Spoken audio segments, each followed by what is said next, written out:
22 साल का एक लड़का अपने दोस्त के पास जाता है। वो बहुत उदास और सोच में था। तभी उसका दोस्त कहता है कि तुम इतने उदास क्यों हो, क्योंकि उसके दोस्त ने इतना उदास उसे कभी नहीं देखा था। वो कहता है कि मेरी गर्लफ्रेंड ने मुझे बुलाया है मिलने के लिए, सोच रहा हूँ जाऊँ या नहीं जाऊँ। जब इस तरह की बातों होती हैं तो दोस्त कहता है तुम्हें जाना चाहिए, लेकिन जाने से पहले तुम्हें कुछ प्रोटेक्शन लेनी होगी। प्रोटेक्शन यानी कि उस लड़की के साथ तुम्हारे कुछ ऐसे संबंध बनते हैं, ऐसा ना हो कि वो प्रेग्नेंट हो जाए। उससे कहा तुम कुछ ऐसी गोलियां लेके जाओ जिससे तुम्हारे अंदर ताकत और ज्यादा आ जाए। इस तरह की बातें सुनने के बाद उसने कहा मुझे तो ऐसी जानकारी है नहीं। वहीं कुछ जानकारी वो लड़का जुटाता है, गोलियों का इंतजाम करता है। इंतजाम करने के बाद लड़की से मिलने चला जाता है। लड़की के साथ वक्त बिताने का मौका मिलता है। मिलने के बाद लेकिन वो नहीं जानता था कि जिस लड़की के साथ वो घिनौना काम कर रहा है, कृत्य कर रहा है, वो उस लड़की की आखिरी रात होगी।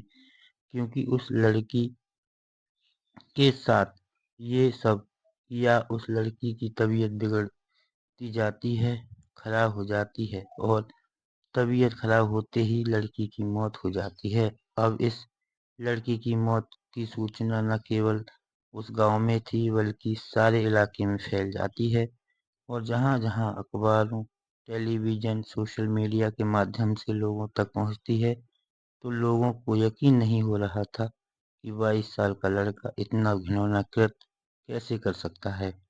नमस्कार दोस्तों, आज की जो सच्ची कहानी आपको सुनाने जा रहा हूँ, वो सच्ची कहानी है उत्तर प्रदेश के जिला लगता है कानपुर। कानपुर जिले का थाना लगता है शिवराजपुर। और बात कर रहा हूँ 14 दिसंबर 2024 की सुबह के आसपास का वक्त रहा होगा, लगभग 7 या 8 बजे का। परिवार के लोग जब एक शादी समारोह से लौटकर घर आते हैं तो अपनी बेटी को बार बार आवाज लगा रहे थे, लेकिन बेटी की तरफ से कोई रिस्पॉन्स नहीं आ रहा था। इसलिए घर वाले थोड़ा परेशान हो जाते हैं। आखिरकार घर के हर एक हिस्से को देखते हैं, तभी उनकी नज़र पड़ती है बेड पर। वो वहां पहुंचकर देखते हैं तो बेटी बेड पर लेटी हुई थी, लेकिन उसके तन पर एक भी कपड़ा नहीं था। वो निर्वस्त्र लेटी हुई थी। तभी घर के जेंट्स पर्सन होते हैं, वो पीछे हट जाते हैं और महिलाएं आगे बढ़ती हैं। यानी कि उसकी माँ उसके पास जाके उठाने की कोशिश कर रही थी। जब उस लड़की को जगाया जाता है तो उस लड़की वह बेसुध होकर लेटी हुई थी। जब उसके हाथ पकड़े जाते हैं तो हाथ में उसके ऐंठन मची हुई थी। यानी कि उसका जो शरीर था, जिस अवस्था में था, ठीक वैसी ही स्थिति उसकी शरीर की बन जाती है। हाथ हिलाओ तो हाथ ना हिले, पैर हिलाओ तो पैर ना हिले, क्योंकि जैसी वो लेटी हुई थी वैसे ही शरीर उसका अकड़ चुका था। वैसे भी बताते हैं कि इंसान अगर मर जाए तो लगभग 8 घंटे बाद उसका शरीर अकड़ने लगता है। परिवार की इस लड़की को देखने के बाद हर किसी की आंखें खुली की खुली रह जाती हैं, सोचने पर मजबूर हो जाते हैं। माँ भी रोने लगती है, बाकी लोग भी रोने लगते हैं, और इस रोने की आवाज़ सुनकर आस पड़ोस के लोग भी पहुंच जाते हैं। तभी इस लड़की को चादर से या किसी और चीज से ढक दिया जाता है, और इसी बीच में कोई व्यक्ति पुलिस को फोन कर देता है। पुलिस को जैसे ही सूचना मिलती है पुलिस की यहाँ पर इस तरह की कोई घटना हुई है, क्योंकि परिवार के लोगों को भी ये लग रहा था कि ये कोई सामान्य घटना नहीं है, जरूर कुछ न कुछ हुआ है। बेटी नग्न अवस्था में क्यों पड़ी हुई है? परिवार के लोग ज्यादातर शादी समारोह में गए हुए थे। आखिरकार कपड़े इसके किसने उतारे होंगे? तभी इस स्थिति को जानने के लिए पुलिस मौके पर पहुंचती है। पुलिस ने जब आने के बाद का फॉरेंसिक टीम इस मामले की जांच पड़ताल में जुट जाती है, और उस लड़की की लाश को कब्जे में लेकर ये लड़की 12वीं क्लास की छात्रा होती है। उसकी उम्र लगभग 17 साल होती है। परिवार वाले लोगों से पूछा जाता है कि जब ये घर में अकेली थी तो तुम लोग कहाँ गए थे? उन्होंने कहा कि कानपुर देहात का एक गांव लगता है असालतगंज, वो वहां शादी समारोह में शामिल होने के लिए गए थे। बेटी से भी कहा कि तुम भी शादी में चलो, तो बेटी ने जाने से इनकार कर दिया।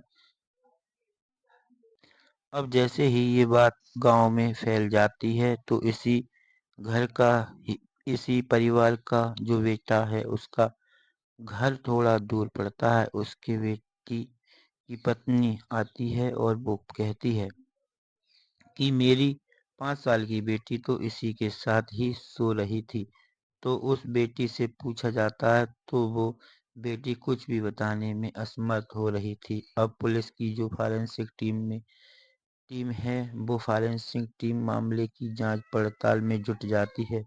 घर के हर एक छोटे से छोटे हिस्से को तलाश जाता है, ये देखने के लिए कहीं कोई ऐसी चीज मिले जिससे पता चले कि इस लड़की के साथ गलत जो हुआ है ये किसने किया है और क्यों किया है। तभी पुलिस को एक रैपर मिलता है और उस रैपर की जांच पड़ताल की जाती है तो पता चलता है कि वो रैपर एक गोलियों का रैपर है और उसमें जो गोलियां आती हैं वो सेक्स पावर को बढ़ाने के लिए आती हैं।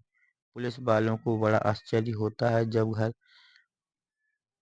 परिवार वालों से बातचीत की जाती है तो इनसे पूछा जाता है कि तुम्हारी लड़की का किसी से मेल मिलाप है, किससे बातचीत करती है, क्या यहाँ पर कोई जबरदस्ती आ सकता है? क्योंकि पुलिस ने जब लड़की की लाश को कब्जे में लेकर पोस्टमार्टम के लिए भेजा था, उसे देखकर भी ये नहीं लग रहा था कि किसी ने उसके साथ कोई जबरदस्ती की हो या किसी ने मारा पीटा हो। अब पुलिस ने जब और जांच पड़ताल करना शुरू किया तो वहां पर कुछ आपत्तिजनक सामान जो प्रोटेक्शन के लिए यूज करते हैं उसे देखने के बाद पुलिस के अब लग जाता है कि इस लड़की के साथ कुछ ना कुछ गलत काम हुआ है, घिनौना कृत्य हुआ है। अब जब 5 साल की बच्ची से पूछा जाता है प्यार से दुलार से कि तुमने किसी को आते जाते देखा है, तब उसने बताया कि मैंने एक लड़के को देखा है। 5 साल की बच्ची बता देती है कि मैंने एक लड़के को देखा है, लेकिन वो लड़का कौन है, कहाँ का है, कैसा है ये नहीं बता पाती है। तभी पुलिस उस लड़की के परिवार का जो मोबाइल नंबर होता है सर्विलांस पर लगाती है, साथ ही उस लड़की के जिसने वो मोबाइल यूज किया था कॉल डेटा रिकॉर्ड निकलवाया जाता है। कॉल डेटा निकलवाने के बाद पता चलता है कि इस गांव से लगभग 20 किलोमीटर दूर एक गांव है नेवादा, वहां का रहने वाला एक लड़का जिसका नाम कुलदीप कुमार उर्फ शोभित होता है, उसके लड़के से पुलिस अब संपर्क करती है। पुलिस कुछ पूछताछ करने के लिए हिरासत में लेती है।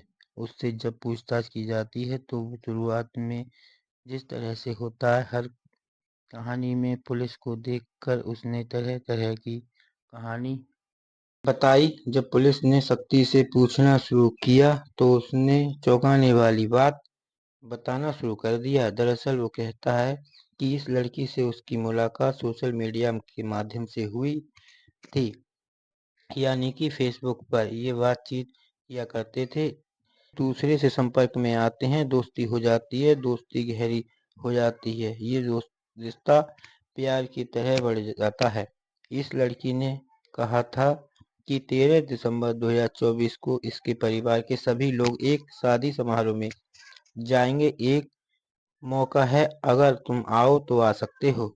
लेकिन लड़की ने किसी को शक न हो इसलिए अपने भाई के पास जाती है और भाई से कहती है कि आज रात अपनी बेटी को मेरे साथ भेज दो क्योंकि घर पर आज कोई नहीं है, वो मेरे साथ ही सो जाएगी। वो उसने ऐसी बात इसलिए की क्योंकि किसी को शक न हो। रात के लगभग 8:30 बजे वो लड़का कुलदीप आता है के साथ संबंध बनाने के लिए। जो उसने मन में खुरापाती चल रही थी, वो गोलियां खाता है, प्रोटेक्शन लेता है और वो उस लड़की से संबंध बनाता है।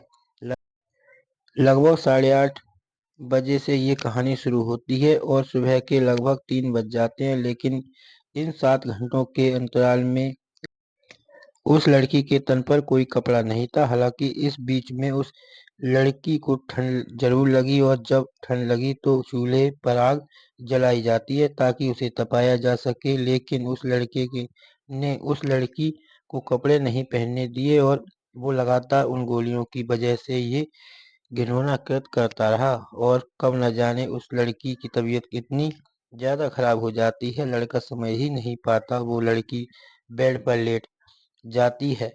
वो शायद आराम करने की कोशिश कर रही होगी, लेकिन वो लड़का समझ ही नहीं पा रहा था कि कैसे इसे राहत दूं, या किसी को आवाज दूं, लोगों को बुलाऊं।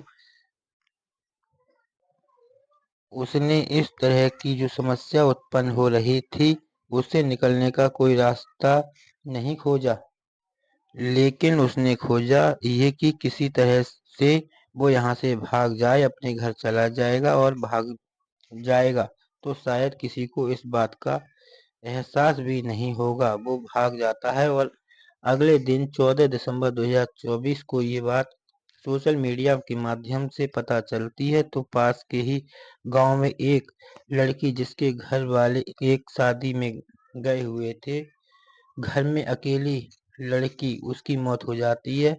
मौत की खबर जब उस लड़के को मिलती है तो उसे लग ही रहा था कि वो हो ना हो पुलिस उसे मुझे हर एक हाल में गिरफ्तार कर लेगी।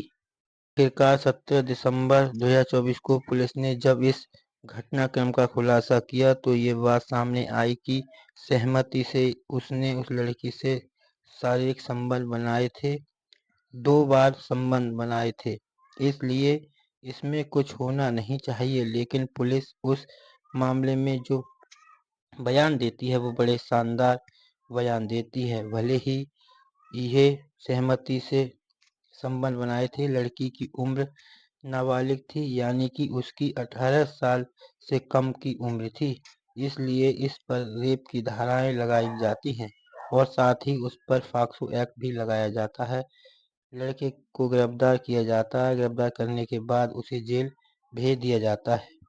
जहाँ जहाँ ये खबर पहुंचती है, वहाँ वहाँ लोगों को यकीन नहीं हो रहा था कि 17 साल की वो लड़की जो कक्षा 12 में पढ़ती है, इसको अपने करियर के बारे में सोचना चाहिए था।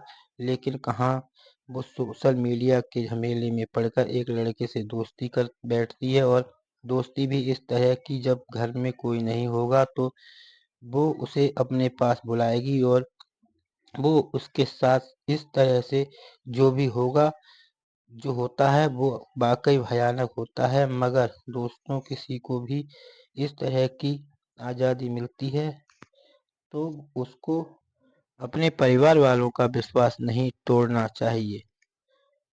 जो लड़की ने किया वो वाकई भयानक था, और जो लड़के ने किया वो उससे भी ज्यादा भयानक था। अब शायद उसकी जिंदगी सलाखों के पीछे गुजरेगी। इस रात को वो जब तक जिएगा तब तक याद करता रहेगा। दोस्तों, इस कहानी को सुनाने का उद्देश्य किसी को परेशान करना या किसी का दिल दुखाना नहीं, बल्कि आपको जागरूक करना है, सचेत करना है।